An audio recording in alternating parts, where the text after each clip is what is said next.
Shalom, tudo bem com vocês? Que ótimo! No devocional de hoje falaremos sobre o Evangelho de João, capítulo de número 3.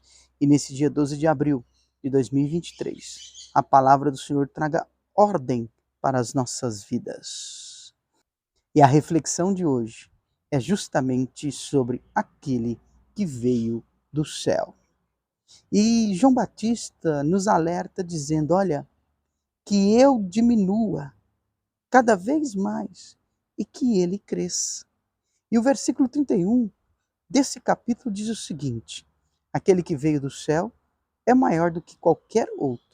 Aquele que é da terra pertence à terra e fala das coisas da terra. Aquele que vem dos céus é mais importante do que todos. Ele fala do que viu e ouviu, mas são poucos os que creem no que ele fala. Aqueles que creem nele descobrem que Deus é a fonte de verdade.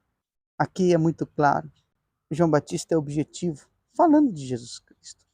Ele diz, olha, entenda, quem entrega a vida para Cristo Jesus, entende que Deus é a fonte da verdade. João Batista está dizendo, olha, o que ele ensina e vai ensinar é porque ele viu ou ouviu. Mas infelizmente poucos vão crer. Sabe por quê?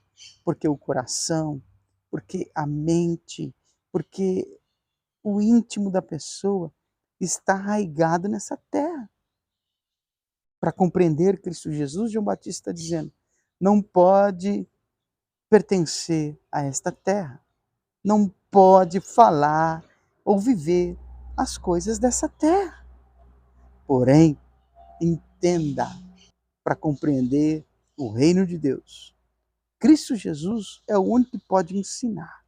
E só tem uma maneira dele conseguir ensinar isso para nós, dando a nós o Espírito Santo sem medida. Olha que coisa interessante. Sabe por quê? Porque Deus amou o Filho e entregou tudo nas mãos dele. E aquele que se entregar ao Filho terá a vida eterna. Mas aquele que rejeitar não vai viver. Muito pelo contrário, a ira de Deus virá sobre ele. Então vamos entender algo. Se eu quero conhecer o reino de Deus, Jesus Cristo tem que se tornar com urgência meu Senhor. Se eu quero conhecer o reino de Deus, as palavras, os ensinamentos, o Evangelho tem que ser o meu alimento e a minha verdade. Porque só assim, Deus será a minha fonte de verdade. Vou crer nele, confiar nele e viver para ele.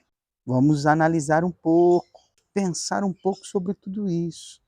Sem Cristo Jesus, nada podemos. João Batista nos alertou e nos advertiu. Ele viu e ouviu. E só ele pode trazer o consolo. E esse consolo só pode vir pelo Espírito Santo que ele dá, sem medida. Vamos compreender, vamos analisar a nossa vida, o que a gente tem praticado, as nossas estruturas e condutas. Vamos olhar para Cristo, permitir Ele nos ensinar o que Ele sabe. Só Ele conhece o reino celestial. Eu e você somos incapazes de compreender. Se a gente não abandonar a estrutura dessa terra, se a gente não mortificar ou enterrar a estrutura dessa terra que está nas nossas vidas, pereceremos. Jamais compreendemos e compreenderemos a Deus e a Cristo Jesus e ao Espírito Santo. Erramos em não conhecer nem as Escrituras e nem o poder de Deus. Fiquem na Shalom de Deus e até o próximo devocional, se assim o Senhor nos permitir. Tchau!